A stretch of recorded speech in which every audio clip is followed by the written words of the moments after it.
Six pack Lapadat, and this time we have Joe Whiteley, my co-commentator for Worlds, Sheffield, a couple times on the podcast already, writer for Barbend, done some articles for King of the Lifts. You've also contributor for Open Powerlifting, freaking athlete. You've done it all, right? What have you not done? Yes, no Is wonder that I'm so easier to tired. start there? Yeah, it's Um, busy at the moment. It's really busy. A lot of the I'm getting more writing work, which is brilliant. So I can bring more sort of European and IPF focus to some of the writing that's out there, which is fantastic. But I do have a full-time job, so it's hard to do everything alongside it. Crazy you have a And full-time job. yeah, it really is. I'm trying to figure that out. If I can write enough. But it's a balance, isn't it? Because I can't write enough because I'm at work, but I Mm. can't quit my job because I can't write enough. So it's a difficult thing. I'm just trying to work through at the minute to try and write more and write more. And it feels like it's a good contribution to powerlifting as well. Sort of laying a foundation of sports writing about um, mainly IPF powerlifting. I write about other things, but mainly IPF powerlifting. I mean, I love that Barben got you because first off, you're a great writer, and obviously you're extremely knowledgeable. So Barben's content in terms of powerlifting, I mean, you're literally a part of open powerlifting. You know all the stats. Like previously mentioned, you're commentating at the World Championships. You're commentating at Sheffield. Probably commentating elsewhere. So you got your hand on the pulse. Also working social media for the IPF. I forgot to add Yeah. that to your resume. So in terms of like knowing what's going on in powerlifting, you know what's going on. You're Yeah, the there's perfect person to have. but people say you've got an encyclopedic memory or knowledge of powerlifting, but I was there. I commentated on it. I wrote about it afterwards. I put the results up on Open Powerlifting, so it's part of your life experience rather than just some numbers that you've seen. I remember them doing it. I remember him missing that squat. So if you're there in person and it's live and so exciting, it stays with you. Yeah, I I often get the same thing where I mean it's a lot of people know the weight classes that they're in, but when you've commentated all of the weight classes at Worlds, and you've done like podcasts with people and heard all their stories, when somebody comes up in a certain weight class, you've got like all this backlogged knowledge that Yeah, you can I start remember you. I dropping. remember you last year. I remember you from it. Yeah, Yeah, absolutely. exactly. Or you've done enough preview shows and you're like, yeah, I've seen enough stats, I've heard enough names. It helps. But yeah, today we're gonna do, and we're got a couple topics, not just Junior Worlds focused. We'll get into that in a second, but this will be the Junior Women's preview show. We'll touch up on the equipped and sub juniors at the end. And this time we're going to do highlights. So previous shows, we did division by division, all of the top contenders. We touch up 1 through 5, maybe even 6 or 7, and give our picks for gold, silver, bronze. This preview show, we're touching up on the highlights. So when we enter into a division, we're going to either give you one lifter we're highlighting to pay attention to or a battle we want you to pay attention to. And we'll mention the top nominations, but we're not breaking down every single nomination, nor are we giving our gold, silver, bronze picks. This is going to be a highlights preview show. So we're going to be moving at a quicker clip just so everybody There's like can I think there were go ahead. 200 classic lifters, classic women nominated, and another 100 and something equipped. So there's a lot to get through. There's a lot to get through. And there's not a lot of time, as we already said. We're a little pressed for time. So we want to get a show. A show had to go out. There's no question about that. But the detail of the show, let's focus on certain things and kill it, as opposed to try to spread ourselves thin and not do it justice.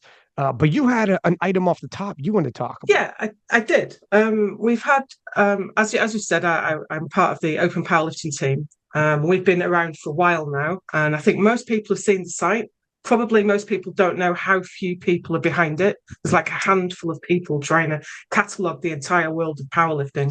Now, we've put some messages up on our Instagram today, um, basically just saying that really we're going to fail soon. The workload is too high already. We are disappointing people. We're getting a lot of frustrated messages into people saying, it's been 6 weeks. Why is my competition still not there?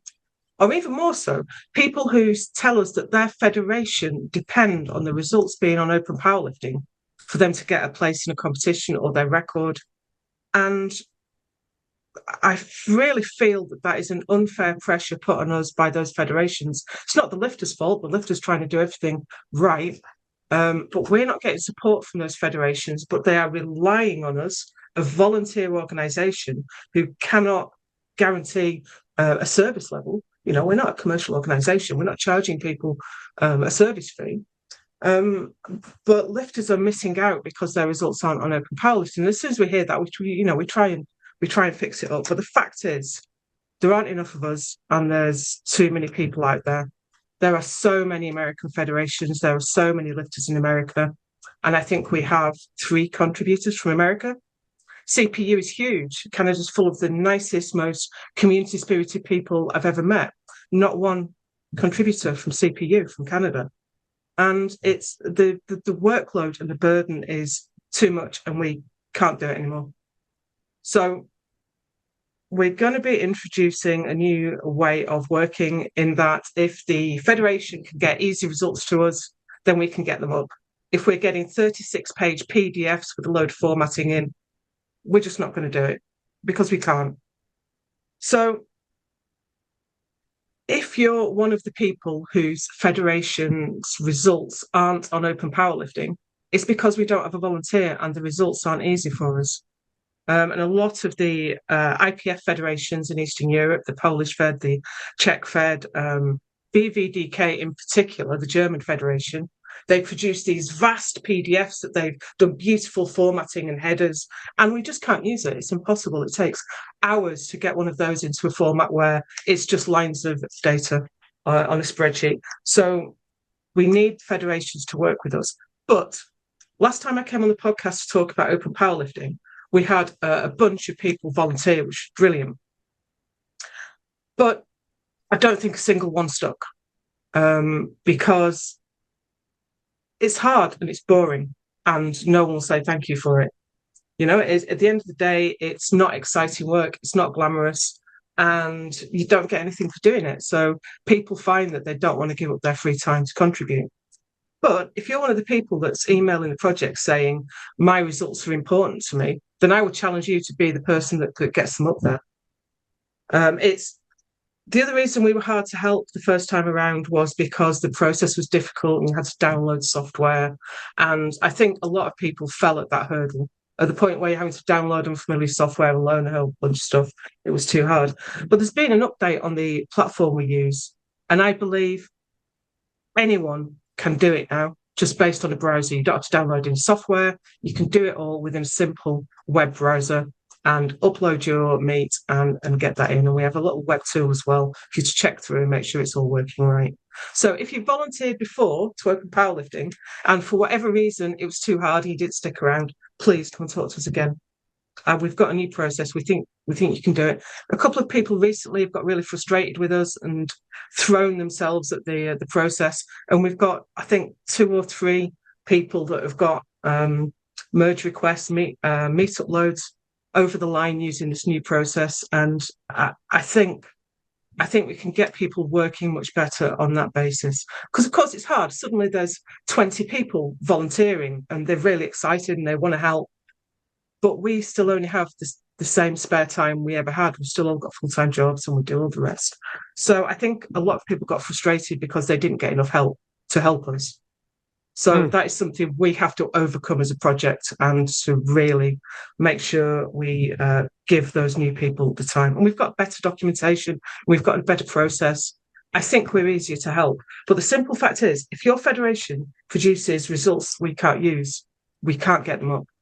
And if you can help us get those results, either by getting the federation to send us the spreadsheet, nothing more frustrating, to be honest, than someone using OpenLifter, which has a big button there saying export for open powerlifting.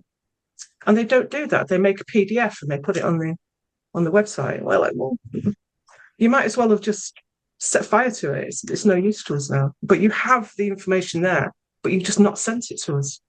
It's so frustrating. So anyway, if you tried to help before and it was too hard, come and help us again. It's going to be easy this time, I promise. Put pressure on your Fed to send us results that we can use. And yeah, that's the thing, really. It's easier to learn now. So anyone can upload your meet results to Open Powerlifting. Come and ask us how. Issues at openpowerlifting.org. I wonder too if there's some kind of way a federation like the CPU can put in some kind of policy where meet directors automatically you just do it at the end. That's just part of running a meet is you just send in. And if it just It becomes would be part of it, great. if every meet director just fires it off in an Excel, that's just part of running a meet. Not one Yeah. person having to do the entire nation, but one meet director just having their 2 days over the weekend. Just, hey, when you're done, send that sheet off. That's it. Yeah. That is many hands make light work of something big. And I And this think is what also is not well understood is that federations don't work with us by and large, with some exceptions. Federations don't have any part in it. They don't talk to us. So this is all lifters on the ground who've taken it upon themselves to upload and look after the data for that country. So anyone could do it. You don't have to be appointed by your federation. Largely, federation won't notice or know that you're doing it. It's the lifters that care about the results being up there much more than the feds. all I'll reach out to a couple people myself on my end that I know, and maybe we can help out in terms Yeah, of the federation. I've been running the scripts for CPU myself, but I am out of capacity. I cannot do it Yeah, anymore. So I've been keeping CPU up to date, but as of about 2 or 3 months ago, I just can't do it. Absolutely out of capacity. more than just CPU too, but we'll we'll work in the background with some of that. Okay, Maybe we could get some bridges created for some of these federations, just to lighten the load because it's needed. We having a it database, really is. we can't take this for granted. How amazing it is to just hop in there for crunching stats for all of it. Having an open database like this, can't take it for granted. And if we could just get some of these feds aligned where they're like, Mhm. look at, just put policy in where your people send over the meet directors send over the results on So spreadsheets. some federations have highly structured results. So USAPL, Powerlifting America, they have their database is great. We can pull directly from them, so we don't have to worry. People always say, "Why is USAPL up for anything else?" Well, A, we have a volunteer for that federation, and B, the results are easy. We can just suck those in and get them up. Um, so that's a big complaint we have, that we don't add things in the order that people would expect. But if it's easy, it'll get done really quickly. And if it's hard, it might not get done at all. Hmm. And that's the sad truth when you've got a volunteer organisation. I don't have any staff that I can tell to do it. People do what they want to do. And if they don't want to look at a 36-page PDF, you can't blame them. That's something that anyone listening can do if you want to volunteer and help is get the right people in place in your federation that can Mm. start moving forward some policy where if you're a meet director, you just send it off. That's what you do as part of your Especially if role. your federation is relying on open powerlifting for their records, which isn't how it should be, really, because we cannot guarantee any sort of level of service. So I think federations should be keeping their own records and not be reliant on us to do the work in a timely manner. But if they can supply us someone that will just upload the meets directly, we can have those done. If someone can figure out how to submit a merge request with the data formatted, and that information is on our site, then I will turn that around in 24 hours, because just reviewing the work and approving it is so quick. I could do that in 5 minutes. Every morning before work, I get up and I look at what merge requests have come in, and I put those in, and I triage some of the queries that have come in and do the easy answers. So yeah, pretty much in 24 hours, you can get your meet results up if you figure out how to submit a merge request to the project. First off, let me just say, God bless you. Wake up every morning before you go to your actual job just to do that kind of work, just crunching data to put in. Every morning I wake up and I just start working on this. It's like, frig, man. It's I just do a bit of triage, just because the issues come in and sometimes they need an additional question, so I fire those off. I tag them with what sort of query it is. and answer the easy ones. Basically, that's my early morning most days. Well, you're doing a great job. Hats off to Thank you. you. We'll do the same call out for the men's preview show. But yeah, because it's important. But getting into it for the women's preview, so we'll start Okay. off like we normally do at the lightest weight class, and we'll work our way up the weight classes. And we're going to do brief highlights again in the juniors and sub juniors. There is the 43 kilo class. Now, this class is not featured in the open. So if you haven't heard these preview shows or watched the Junior Worlds, you're not going to be used to hearing about these. But this year, it's Italy, Philippines, and Georgia in the 1, 2, and 3. And it looks fairly straightforward in terms of what we can anticipate. Sarah It does, but Chiaravino of, sorry, go ahead. Sarah, it's her first international though. So that is a total that 316.5 is a total she put up at home. She's not been away to lift before. And she's not far from home. It's Romania. Romania's not a million miles away from Italy. But I think untested on the international stage. You know much about Veronica of the Philippines? No, but there's also Jessa May Tabuin in the 47 kilo class, and they're both lifting equipped as well. And I think Jessie May is nominated in first in the equipped. I think Veronica is as well. So they're making the most of their trip to Europe. They're getting an equipped competition in as well as the raw. But that's hard to do. And I don't know how many days there would be between them, but I think there's 3 or 4 days of equipped, and then it moves into the classic. So it's going to be a hard ask for those girls to lift equipped and then come straight into the classic a few days later. And Equip takes a toll on you.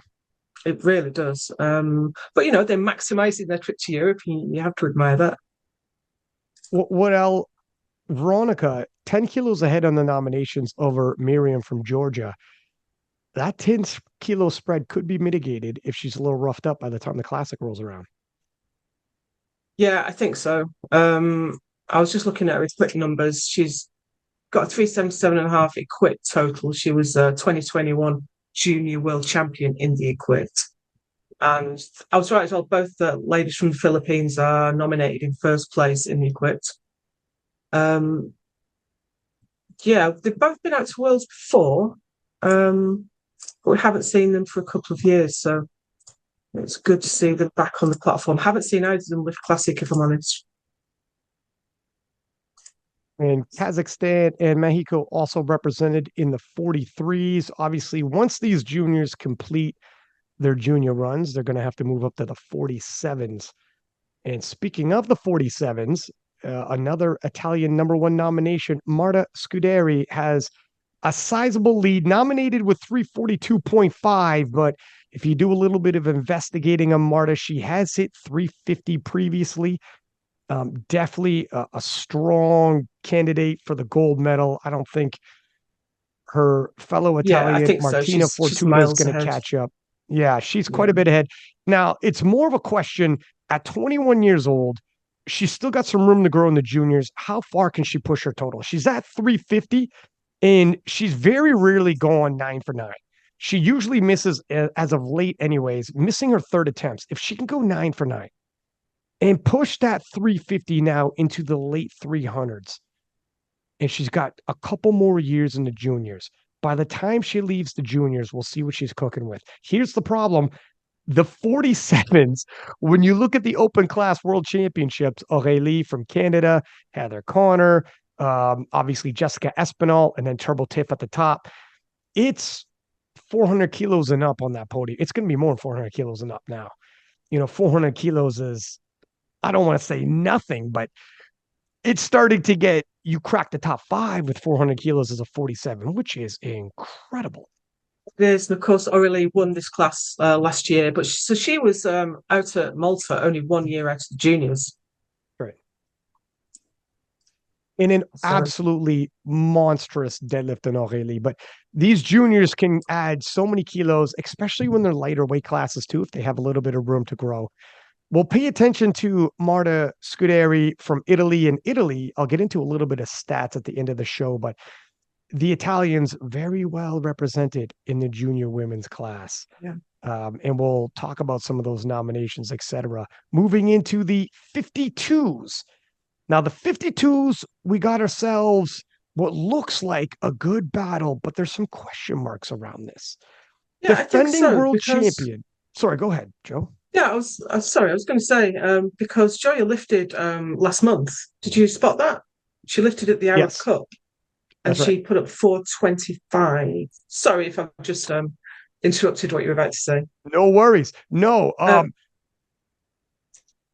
so yeah, the Camille won last year and Joya was right behind her. But with Joya competing a month ago and she put up 425, I'm not sure how here's the that one's thing. going to go. Here's the caveat. Here's a caveat.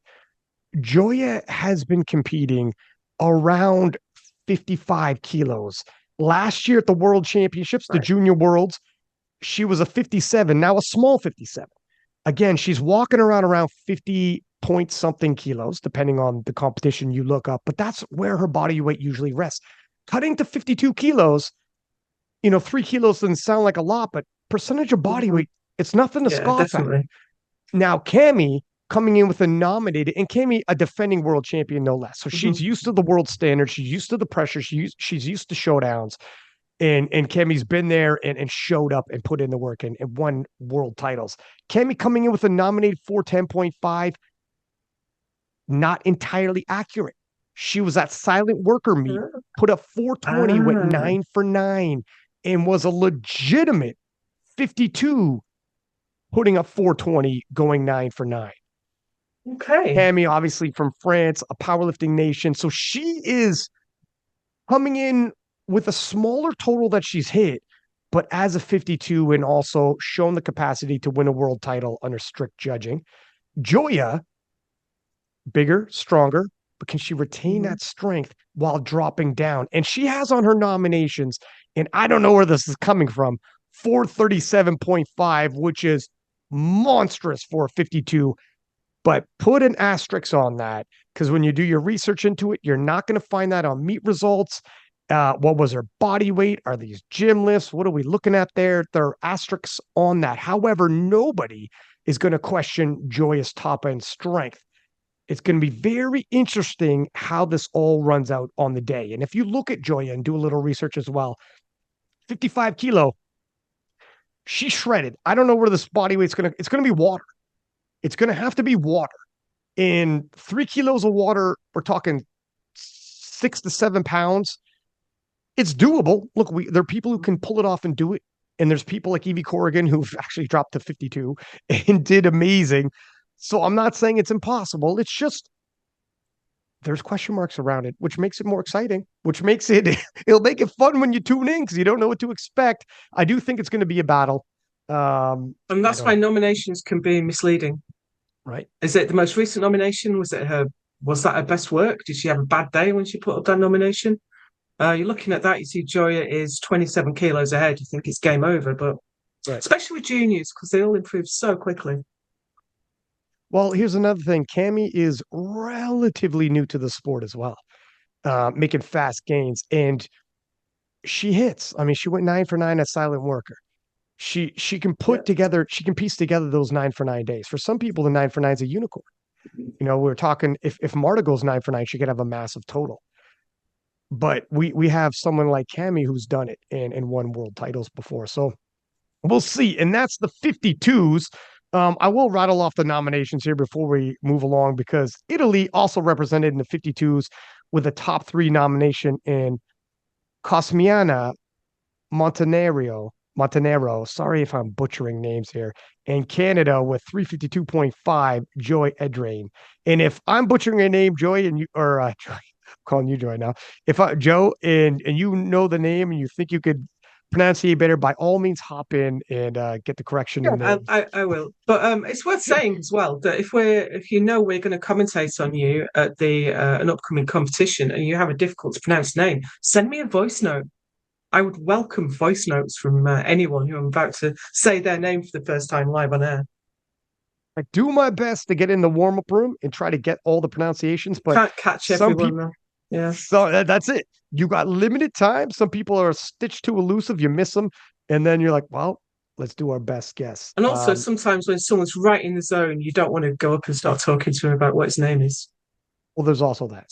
There's also Yeah. that. And sometimes head coaches don't even look like they're overly approachable in the moment, and that's fine. It's game day. I understand that. Moving into the 57s. And what are you thinking here, Joe? Yeah, so this was Mayara de Silva last year. She won in spectacular style in Turkey, but she's gone up now. She's in the seniors now. She did she get the silver in Malta? Um, I I, can't quite I believe remember. she got the bronze because it's 57. Bronze. So that Okay. was between Natalie Richards and Ja Yeah, of Jacob. course. Jad Jacob. Right. So bronze medal, but a bronze medal first year at the juniors is phenomenal. But that leaves us with an open spot. So we've got two of your compatriots there, Ryan, two Canadians in the top spots, Kelly Chong, Tori Lapadat, and they are nominated at exactly the same, 427.5. That was from Canadian nationals. And Kelly won on body weight. Bigger deadlifter always has the power. So they're quite evenly matched on squat. And Tori has the bigger bench. But if you're coming in with a bigger deadlift, you can just see what the other person did and put on the right number, which is always such a great power to have. So I don't know how training's going for either of them, but that should be a good rematch, I think. I don't know if you've got anything to say about how training's going for any of them. I'm not. I haven't seen enough to draw major conclusions. I would be overall guessing as well. I mean, I've paid attention, but it's not enough It's to close. not It's going to enough be data points for close. me to be Yeah. confident. Yeah, what I will say is Tori has been known for her bench press. Mhm. She's been working to get like her bench press ready in terms of the bench rule. But the thing is, so while Tori has on the nominations a 22.5 kilo jump on the bench press, which is sizable, a 20 kilo jump for Chung on the deadlift. And if I'm Mhm. looking at this and you're going to ask me if you're going to travel to the other side of the world and compete under the strict judging and all the different infractions you can face on the bench press. Whereas in the deadlift, you just have a down command. Which one I'm more comfortable with in terms of my betting? Like yourself, Yeah, I'll you're probably right. go the deadlifter. And like you said, oh, by the way, Chung gets to lift last. So she knows exactly what to load up, has fewer variables on her better weapon. So they both have weapons. Their squat, we're talking 155 compared to 152.5, very similar on squat. Where they really start to spread apart and become their own lifter is in the bench press and the deadlift Mhm. event.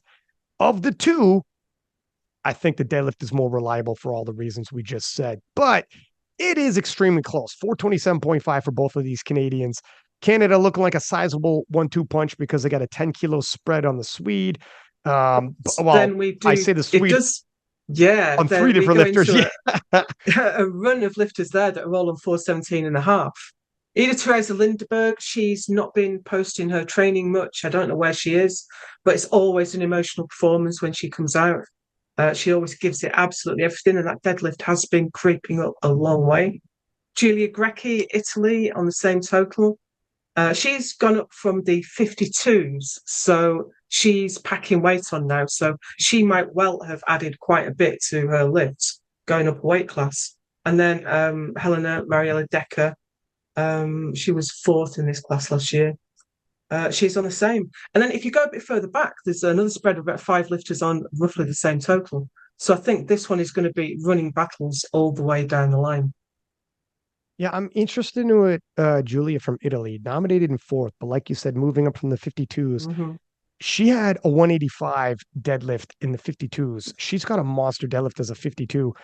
What she puts up as a 57, I have no idea, but Mm. that deadlift can really gain some ground on her. And this is where when some of these ladies move up from a weight class, their nominations can be a little bit deceiving. And we don't have a lot of data points in their new Absolutely. weight class. Even if they did a qualifying meet in the new weight class, they can do a how you like me now moment at the world championships and really surprise people.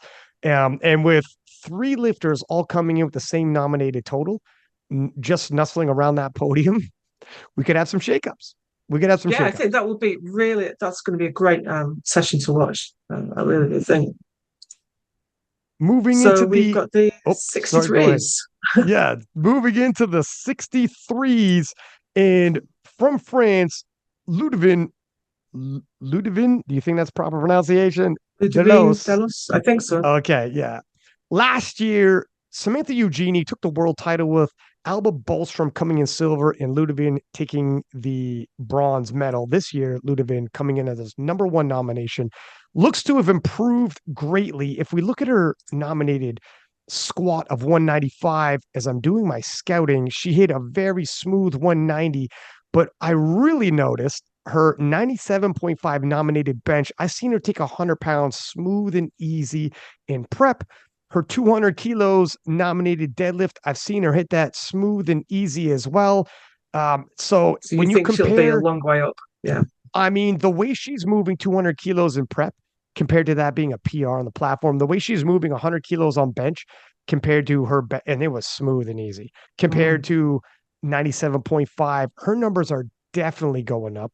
And Well, I'm she's already interested the in that squat because the world record is 184. It's her world record at 184, and she's nominated 195. judging by the way she hit the 190 in prep for this, that world record's getting taken. Obviously, she's going to look for a chip, so it'll be 190.5. Yep. She's hit 195 previously. Who knows if she's going to take that squat? Yeah, it depends on the day. I don't think she's got any major cut coming up, so it'll be interesting. However, Alba Bolstrom, so she's coming in with a nominated 477.5. And Alba, despite being a junior, is a veteran of the game. She does coaching. She's been competing for quite some time, coached by Joey Flex. But that 477.5 is going to be deceiving. Doing a little bit of research on her, you'll look at the nominations. Her bench significantly went down to 105.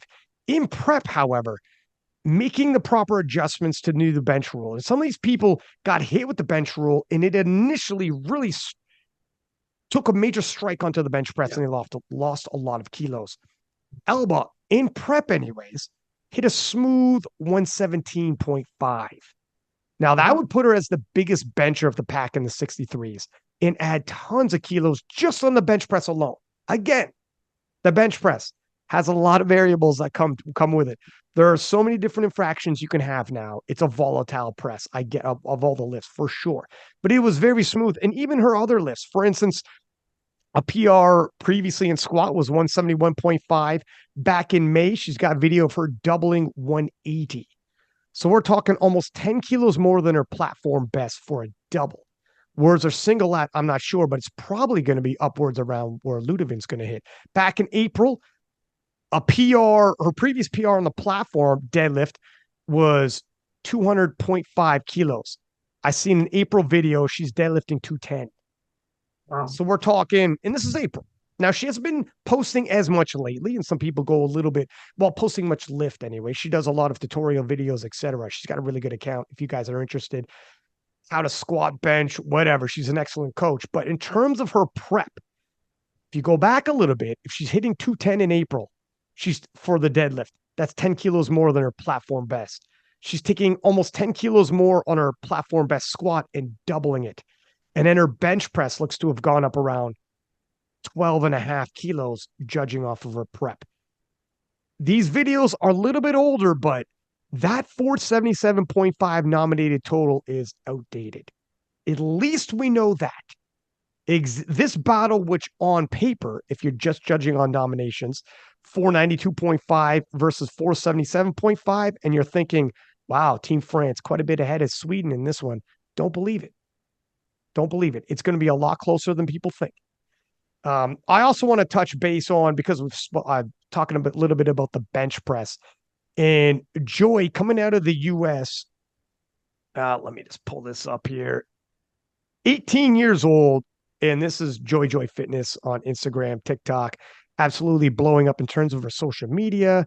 I'm sure everybody's heard of her, but coming in with a nominated 111 kilos for her bench press. Now, nominated the biggest bench press of the pack, despite being the youngest of the pack of all the 63s and the juniors. She is fresh into the juniors, coming out of the sub juniors. Yep.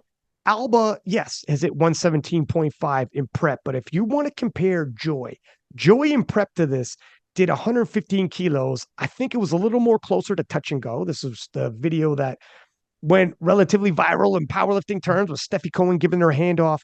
But if we compare this a little bit to the world championships, the bench press world championships in the open, 110 kilos won the gold medal. Joey's done 111 kilos on the platform. She's 18 and fresh in the juniors. She could have been, with that 111 kilos, an open world champion in the bench only. She's got a monstrous bench. I'm just trying to paint that picture. It's her versus Alba for the bench press gold medal. If Joey wants to go into the bench only, who knows what's going to happen? But for the foreseeable future, she's like a Chelsea Savage, so to speak, in terms of those bench Okay. golds she could be racking up over the years in the juniors and conceivably into the open if we peek I ahead in just time. had a look to see where the world record was in that class, and it's Carola Gara as the junior world record, as well as the Good, open 133. good, good luck with that one. I mean, look at Joy's 18. She's a baby in this powerlifting and strength. You can hit your peak in your 30s. So it's way early. She can, like, yeah, talk to me 15 years and And maybe she's I got catch up. 4 years to take any junior records she wants. Yeah, yeah, for sure. Exactly. So we'll see where she ends up peaking. But yeah, that would be the highlights in terms of the 63s. It really is a 1-2. Beyond that, Sweden, we got Ruiz, Italy in fourth position, not far off the podium possibility in Casera Granda. The Netherlands as well with a 452.5 by Betty. So it'll be some good battles floating around the podium, Mhm. but definitely the highlights, and that's what we're focusing at is the highlights on this preview show is the top end, the battle between Alba and Ludovine. It's a good one, just like the 52s. So 69's next, and we have Samantha Eugenie and Anderina Bouchou. Now, Samantha Eugenie, we know her very well. She won last year. She was sub-junior world champion. She has the junior record deadlift, I think. But Anderina Bouchou, she has exactly the same nominated total, 515.5. They went toe to toe at the French Nationals, and those are the results they got there. I think Anderina Bouchou took the squat record at that competition, and Samantha Eugenie took the deadlift, the French national deadlift record. So what's astonishing to me is Ando, she hasn't been out to an international before. She's just hit the same total as a lifter of the caliber of Samantha Eugenie, who's been world champion as a junior world champion. She's not brand new. She's been around for a while, but to hit that kind of total is phenomenal to match Samantha. But I haven't seen her lift. I haven't seen her at an international, so I don't know how consistent her lifts are. I don't know how much pressure she's going to feel coming away to a big international for the first time and going up against someone of that standard as well.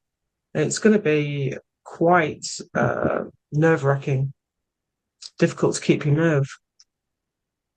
And then we have Noemi Fanton from Italy. She's got the junior squat world record. She took that at the Euros last year with 508. So she's only 7 kilos behind. So I think that is too close to call right across France and Italy. Speaking with Samantha Eugenie, working with Joey Flex, she's last year's 63 kilo junior world champion, and she's got the opportunity to eat into this and grow into this and get bigger and bigger. Since then, I'm not sure where her body weight necessarily rests at, but I assume even since the French nationals, she's only gotten bigger. Lifts have been going well. I see a 117.5 bench that she's hit. And obviously when as you grow into a weight class, the bench press is going to go up for you. So there were some question marks around that. I mean, she's coming in with a nominated 110 bench. She's already hit 117.5, and that's a 17 point or that's a 7.5 kilo jump just there on bench press alone. And that's some of the benefits that when you move up a weight class, Yeah. it takes time to grow. Bench in particular goes up. Bench, squat as well. Squat. Yeah. I mean, it takes time to grow. So when French nationals came and they were very close, let's see what happens now. I mean, it all depends on the day, as well as, and there's something you said for just like Cammy in the 52s. Samantha Eugenie has won world titles in the juniors, and done so. She's been at the world championships several times over, so she's used to the standard. She's used to the pressure. But also, she was 67.8 at French nationals, so she was not cutting at all. Whereas Andorina was 68.9, which suggests she had to cut into class. So that gives you the benefit of not having to cut is a huge benefit. Even if you're only cutting a couple of kilos, being able to eat up into class is phenomenal. And I think that might give an advantage going in. Especially when it comes to the ability to when you're traveling, and Mhm. it's those extra variables you don't have to worry about when you don't have to cut. And if you like the opportunity to load the bar and just see who wins it, we've talked about this before. Samantha Eugenie will have the last laugh in terms of this battle. Samantha Eugenie is going to be able, not even just that battle, but all the 69 kilo lifters should be loading the bar last. Now, she was pushed to the brink before, and she might be pushed to the brink this time. And sometimes you could always push the big deadlifter to load too much and spill over. Just because you load the bar last doesn't mean you always hit it. Yeah, However, she will absolutely. have that opportunity, and she's a special talent. It's going to be a good battle, an all Fred's battle there at the top end, and Noemi from Italy, not super far behind. It kind of depends on what she kind of brings that day.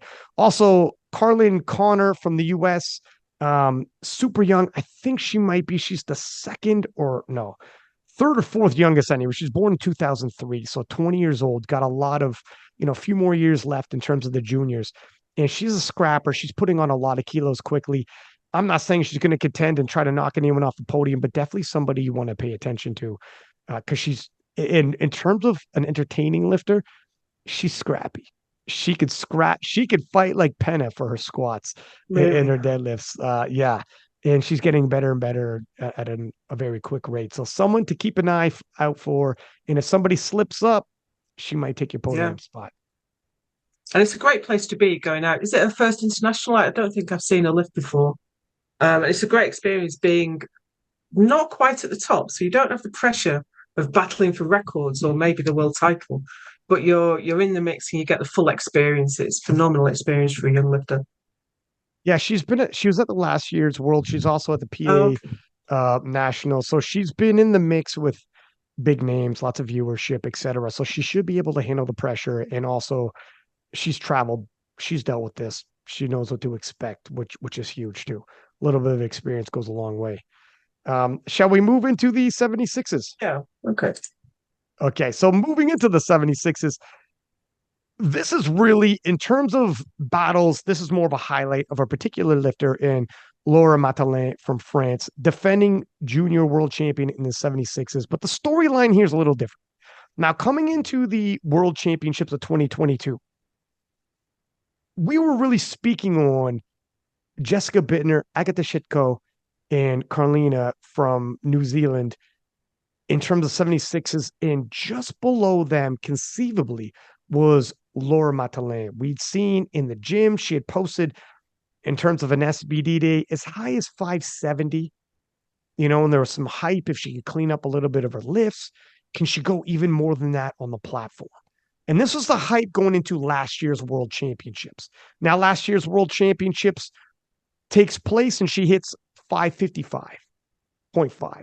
Great total, won the title, less than she'd anticipated, missed a few lifts here and there, less than some people would have anticipated if you're buying into the hype.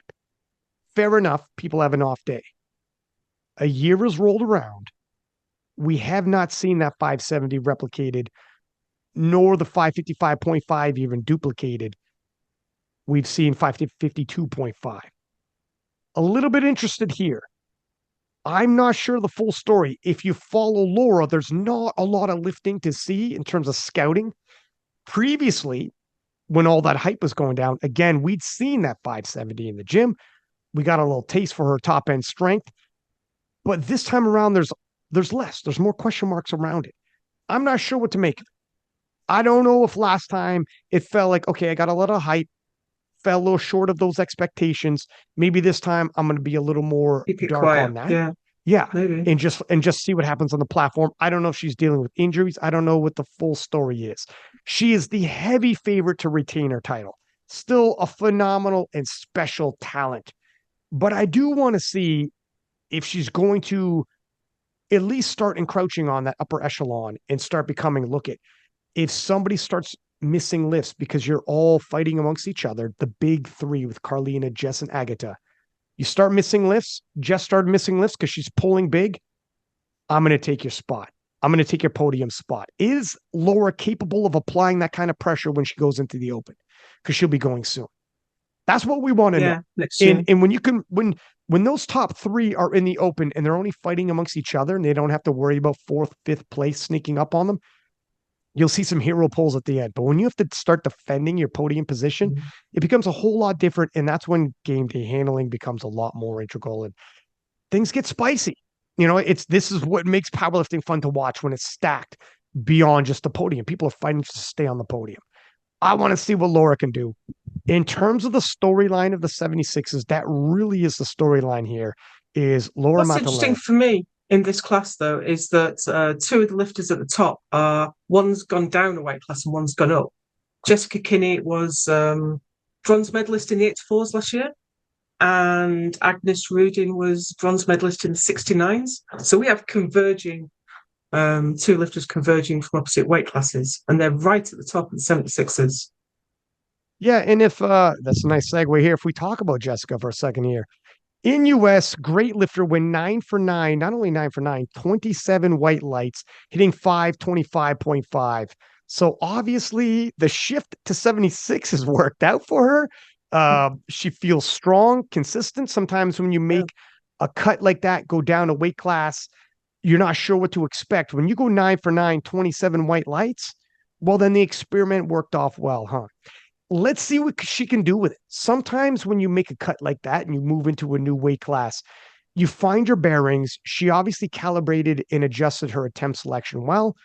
Let's see if she can add on to that into her new weight class. Talking about Agnes Rudin from Sweden, moving up, like you said, from the 69 kilo class. And we could speak to this as well. So in the 69s, 2021 junior world champion, had a monster bench press. The new bench rule came and greatly affected her bench press and greatly affected her total overall. However, in the 76, and looked to have stagnated a little bit in terms of her growth. From a junior world champion with tons of potential to somewhat stagnated progress and some frustration after some of her competitions, trying to fix some things. Oh, by the way, a new bench rule comes in, and that only hampers her total because it hampers her bench press. Agnes decides, I'm moving up to the 76s. And at the Swedish Nationals, pulling up my notes here for a second, bear with me. At Swedish Nationals, weighing in at 75.2, again, not having to cut weight, 18 kilo jump on her squat. 18 kilos on one single lift. That's massive. Bench was 115. Now, previously, before the bench rules, weight class below, she hit 121. That's fine. The bench took a bit of a hit. On the flip side, 8 kilo jump on her deadlift, 21.5 kilo PR, and she doesn't have to cut weight. Former junior world champion in 69s, Agnes Rudin, jumping up to the 76s, and possibly has some room to grow here. Doesn't have to cut weight. The bench press, not as high as it was before the bench rules, but not as low as it was when they first came in. Still struggling. She's still struggling with elbow depth because I didn't see her lift in South Africa at the World Bench, but I can see she only got 1 out of 3. She missed 110, she got 110 and then missed 115. So I'm not sure what those fails were, but I'm wondering if it was elbow depth if she missed her out there. Well, judging by, again, I didn't see those lifts in particular. I'm looking at her in her training. It looks like she's hitting, but then on the platform, it's another deal. So that's a different variable. But yes, the elbow depth, as soon as that rule came in, her bench dropped significantly. To displace that and then some is the move up in body weight. And it's actually, some people, you don't get major gains when they move up, or it takes time. For her, it was almost immediate. I mean, that kind of kilos onto her squat alone is huge. And deadlift usually doesn't move huge. 8 kilo jump on her deadlift as well. So it was a proper adjustment and move. In terms of the storylines, yes, Laura, in terms of the bigger picture, very interested as we just look at the highlights here. Very interested in what Laura can put together and if she can become a contender in the open. But Um, USA's Jessica Kinney moving down, going 9 for 9 in the US. Let's see what she could do. Also a contender, and Agnes Rudin. Let's see if she could fill out the 76s and continue to improve upon. Okay. So the 84 kilo class is going to be, I mean, the 84 and the 84 plus are going to be the two that I'm glued to. We have Errol of John in the 84s. She's a phenomenal lifter. She had the biggest deadlift in Britain until last week when someone else took it off her. Aquin Onoha deadlifted 251 and took that record from her. But Errol pulled 250 at the British Juniors this year. And, she doesn't post her deadlift training. She doesn't post where she's up to on deadlift. I've seen quite a few squats. She did a lovely 217.5 squat this week. But she's keeping that deadlift a top secret. But I think she's going to be going for Amanda Lawrence's junior world record. It's sitting at 252 right now. That's really close. And the 250 she did was back in April. She's had a fair bit of training under her belt to have a crack at that. I think the total world record is going to be a little bit out of reach. But Errol, she's got another year in the juniors, and she's already 562.5. She's nominated at, and I think her squat's gone up. Her bench isn't her best lift. She doesn't post a bench much, and she's keeping that deadlift secret weapon tucked away. Don't know where that is at all, but I will be amazed if she doesn't at least have a crack at that deadlift world record. So it's a crazy huge deadlift. I mean, that's 551 pounds, 250 kilos. Yeah, she squatted in training 220. So it's definitely gone up from her nominated 210. So we anticipate gains all around. And yeah, she doesn't post a lot of bench. To your point, I also noticed that kind of like a Jessica Bittner style lifter where big squat, serviceable bench, big deadlift, and they don't post a lot of benching, but her total is definitely going to go up. I don't know where that deadlift's going to be, but it's going to be something big, and we'll see. We'll see if she's taking records or. Yeah, I really hope she at least has a crack at it. She's easily capable of it. We've got a lot of big deadlifters coming out of the UK at the moment. Yeah. We've had a spate of it actually. Sophia Ellis took the mantle from Temi Nougat, if I remember rightly, at last year's British Women's. And then after that, it was batted around between Sophia and Ziana for a while, Ziana Azariah. And then I think Erolov took it and Ziana took it back, and then Erolov had it. And now we've got a new contender, Aquin Onoha, who lifted at the Manchester Open last week at 251. We're expecting Erolov to push it up again, but then Aquin is lifting at the Western Euros about a month later. So it's really exciting time for British powerlifting that these huge lifts are just being broken and batted around like crazy. And we've got another Brit actually in second, nominated in second in the 84s, Melina Irawa. I lifted with her actually in Kazakhstan at the World Bench last year. She's a lovely lifter. She's a big bencher. She has the British record. Erolov has the squat and deadlift in total. Melina has the bench record. It's her last year in the juniors as well. I mean, it's always a shame for someone who's at the top of their class in the country when what's possibly one of the best lifters of the generation is also in your class. So it kind of, well, she would have normally, been right at the top there and been doing great. She's been a little bit overshadowed by Erolov, which is a shame because she's a phenomenal lifter. She's got a good squat. I watched her training this week. It didn't really give anything away as to where she was up to. She wasn't like pushing big numbers. So I don't think she's going to have made extraordinary leaps from that 538 she's got there. I expect her to push it on 10 or so kilos, a bit more, but I don't expect that she's going to be really challenging Erolov unless something goes quite badly wrong for Erolov. And then we've got Antara Jackson from the USA. She's nominated for 480, but I noticed she did 497 last year. So that's a little bit of an undershot nomination. But even so, probably not challenging for first and second. She's a fair way then ahead of Mina Holmfjord and Camilla Salvarani from Italy. It's not too much, it's about 10 kilos between each of those nominations. So it only takes one lift to go particularly well or go bad lift someone, and we could see a little bit of an upset in that class too. Of course, Agatha Shitko won this class last year. I haven't seen much of her this year. She doesn't seem to be doing a competition every week as she certainly seemed to be Only last open year. worlds. Yeah. Yeah. I mean, Yeah, she did great at open worlds, obviously taking a silver medal. And her and Jess got that rivalry going now that she's got one yeah. over on Jess. Uh-huh. Jess obviously beat her at last year's Worlds. And then at Sheffield, yeah, Agatha Um, came in third in the Battle of the 76s. Now I get to nudge ahead of Jess at Open. I mean, we got a rivalry here. But yeah, they really have. But Agatha hasn't won the Classic Worlds yet. It's one of the few things she hasn't won yet. She's won the Open Equipped and she's won the World Games.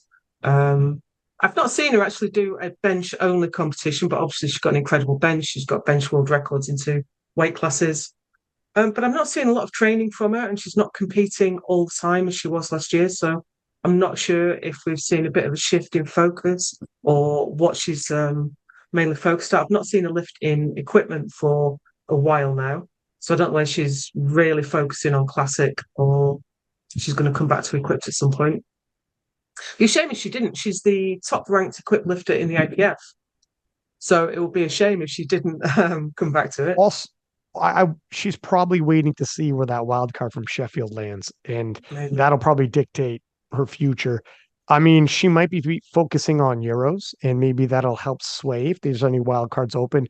If she really wants to make an impression, we've seen Euros be an event that can really sway opinions for an SBD in terms of that. So maybe Yeah, she's like, we'll see. it's late though. It's late to be selecting for Sheffield is in February this time, early February, and Yeah. the Euros is December. So Mm, might be a that'll be stitch too tight. late. Yeah, maybe it'd be Well, hard how about, to get the selection at Euros and then really peak again for Sheffield. yeah, we'll I see. don't know, two Tell that months, to 2 months. Tell that to the Americans. But that's all. This is we're getting off track here. We're going to get into the Americans are never happy in terms of their scheduling with their competitions in Sheffield. Anything more in the 84s, or shall we move to the 84 pluses? Let's move on because Listus Eberselli from Ireland, I think, is going to be the performance of the women's classic competition. You Right. saw a lift at Silent Worker meet quite recently. It was insane. She was shifting weights with absolute ease. Her squat. I'm not to take any wind out of your sails. I know you wanted to talk about the No, 84 pluses. yeah. But her squat at Silent Worker, she did 230, and it moved so easy for her. And yeah, while in competition or in prep, sorry for this, she did 235 for a double. And this is so it makes sense that 230 was super duper easy for a third attempt because a couple of weeks later she's doubling 235 and it looked like it. Hit a PR deadlift, small PR deadlift in prep for this as well, tying the bench press that she did at Silent Worker, but 140 at Silent Worker flew on her bench press as well. And there was Yeah, all her no lifts. Yeah. fly. It felt like she didn't even try at Silent Worker. 9 for 9, incredible. Her nominated total here is 545.5, but she did 595 at Silent Worker. And Yeah. that's the progression because she did that 545 at Irish Nationals and she put 50 kilos on it to go to Silent Worker like 6 months later. It wasn't While even 6 months sandbagging. later, was it? Yeah, and she sandbagged. I mean, the Yeah. deadlift was fair enough. In her Yeah. 227.5 she did in training for Junior Worlds, which is a PR, still with some work. Her It deadlift wasn't easy, actually, yeah. yeah, her deadlift actually extends her a little. When she squats, it always looks super easy though. Yeah. I'm not sure where her top end squat's going to be. I don't know if she knows where her top end squat's going to I be. don't think she will. She said I, the other day that she was just going to load up whatever it took. Whatever I they put believe in it. there, load it up. She's going to squat it. But 200 for 8 as well, she squatted, which was it so impressive. it's insane. 200 kilos, 441 pounds for a set of 8 in prep for this. Yeah. It's And it didn't even insane. look that hard. 235 for doubles. And of course, this is 84 plus. So there's no cutting, no like that variable's out the window. Is it like, well, what is she? This is in prep. What it's going to be like when she, no, there is no cutting. It's so much easier. What was her body weight in prep? What's her body weight? Well, it can be the exact same if she likes. Those variables aren't in place. So there's less question marks around it. I think you're right. I think I'd be absolutely shocked if she doesn't enter into the 600 kilo, total Oh, club. absolutely. 595 in France, like you say, was so easy. And that was a 230 squat. I wouldn't be surprised if she squatted 250, 255. So the total world record is 615.5. She might be within range. And that's the total world record that Leanne Hewitt set back in Killeen. That has stood for a very, very long time. It's 2016. I was there. Yeah.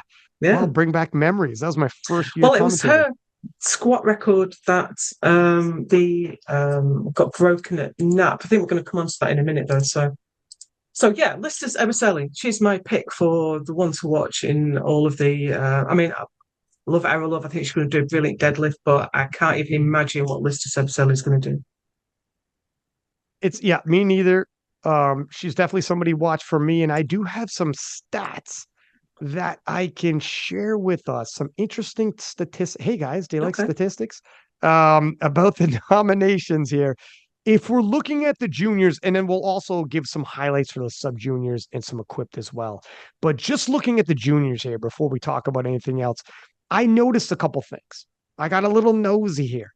Italy has 5 lifters nominated in the top 3.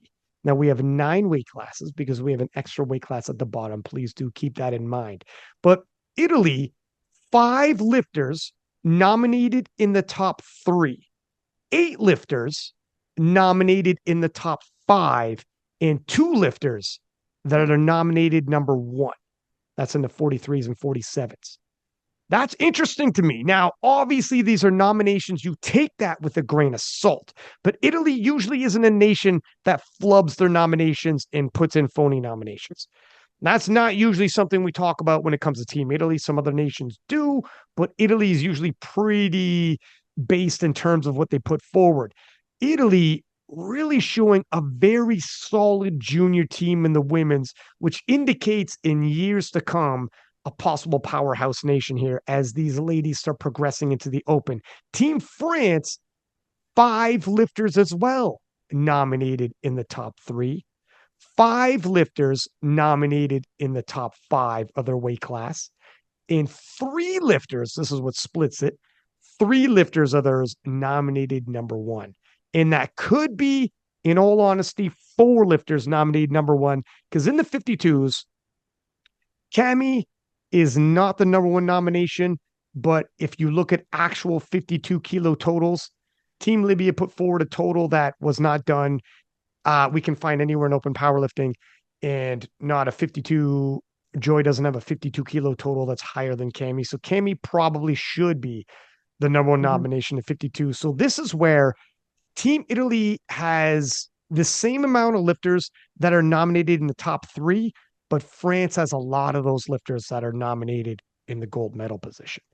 And that's what really the difference is here, though. But can the difference start to shift as the years go by? Italy's starting to emerge a little bit, and that's exciting. It's good for the sport to have other nations starting to progress. Now, if you're wondering, because Team USA, a major powerhouse in the open, Team USA has 2 nominated lifters in the top 3 of their weight class, 3 lifters nominated in the top 5 of their weight class. Still solid. In the men's side, and I'll save that for the men's preview show, different story regarding Team USA and the other nations. Mm-hmm. But in the women's side, in the juniors anyways, Team USA, in terms of nominations, not number 1, not my number 2, looking, falling behind a little bit. Now, in the recap show is what will really tell. What nominations were real, what nominations were slightly exaggerated, what nominations were undershot, and who overperformed, who underperformed, because once that, the iron starts shifting, things start changing, right? So I just thought those statistics were a little bit interesting. And it looks like as we head into this, it's Team Italy versus Team France for the number 1 spot. And we'll see how it all shakes up. Okay.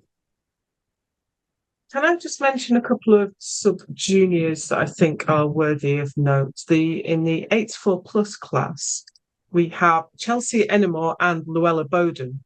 Now, Chelsea's nominated ahead at 540 and Luella's nominated with 530. but she just did 582.5 at the North Americans about a week ago, I think. She took Leanne Hewitt's squat record, the junior and sub-junior record, 265. And she's put up an absolutely phenomenal total there. But it was only about a week ago. So she has maxed herself out there at 265 on a squat, which is absolutely incredible. But she's got about a 2-week turnaround and a flight to Europe to perform that again at the World Championships. So as phenomenal as her lifting was, I'm not sure how much of that she's going to be able to bring to another meet 2 weeks later. Sub-junior, recovery's fast, right? Wolverine fast. Wolverine fast. Also, another sub-junior, keep your eyes on in the women's side. Julie Kostian of Finland in the 63s, nominated with a 410. Now, if you're asking in the sub-juniors, 63s, how good is 410? Well, 410, in terms of nominations, would put her as the number one nomination, a weight class up at 69. As a matter of fact, it would put her number one nomination 2 weight classes up at 76. You would have to go all the way up to the 84s to find nominations bigger than her. So definitely want to keep an eyeball on her.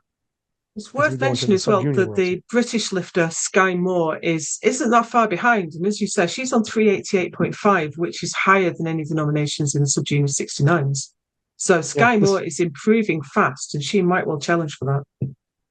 Yeah, I mean, Sky Moore, in terms of nominations, again, we know things can change day of, would be nominated second as a 76, and she's a 63. So yeah, the 63 in terms of highlights, and this is the highlight show for Junior Worlds. If you're wondering what battles should I be paying attention to, what lifters should I be paying attention to, and what are some of the different sessions I should be seeing, 63s in terms of the sub juniors. We got some talent here, and we're going to have to see how they develop into the juniors and then further along the way into the open. And did you have any equip notes you wanted to add there? Or did you already sprinkle those in as we went? Well, I did a little bit, to be honest, but I think it's worth noting that the Filipino ladies, Jessie May Tabuan and Veronica Ompod, they were nominated like second and third in the classic. They're both nominated in first place in the equipped. Jess and May won the Asians not that long ago. Asian equipped was it's a couple of months ago now, actually. And I haven't seen Veronica. She was at the 2021 Worlds, but I haven't seen her since then. But those two look set to take home gold medals in the 43 and 47s. But in the 52s, we've got an Indian lady that I've not seen before. It's really hard to get any information out there. We don't have a lot of powerlifting India's results. We're working on that. We're starting to get some in, but we are missing a lot of results on open powerlifting. So we don't tend to be able to scout the Indian lifters very well. But Maria Polyansky from Ukraine, right behind her, she was a junior world champion at Halmstad. She won sub-juniors in Regina. I think I know she's a good lifter. I know she's a solid lifter and consistent. So I think even though she's nominated second, I think she could be well on her way there. With the rest of them, juniors and sub-juniors are always hard because they're moving through the classes really quickly. But Emily Finnern, she took the silver medal actually at Open Worlds in Viborg last year. So as her last year in the juniors, she's coming into this knowing that she's a contender in the Open as well, which is fantastic. She's nominated for 540 in the 63s, and I'd be amazed if she doesn't walk it. She's a great lifter. Yeah, I'm not hugely familiar with a lot of the other lifters. Actually, 76 kilo class. We have last year's 69 kilo world champion, Julianne Sletnis. She's gone up a class and she's taken the fight to Eleonora Pontoni, who was last year's 76 kilo world champion. So they're nominated really close together. So we're going to have world champion versus world champion in that class, which will be, I love when you have world champion versus world champion. Yeah. Have like a super fight showdown. Good stuff. All right. Well, listen, that pretty much wraps it up for the women's sub-junior junior preview show. with some other little tidbits in there. Please do subscribe on whatever platform you're listening on. Give us your feedback and your stories. Tag us. We'll repost. And make sure you check out the men's sub junior junior preview show as well. Until next time, from Joe Whiteley and Six Pack Lapadat, 6 up, and we are out.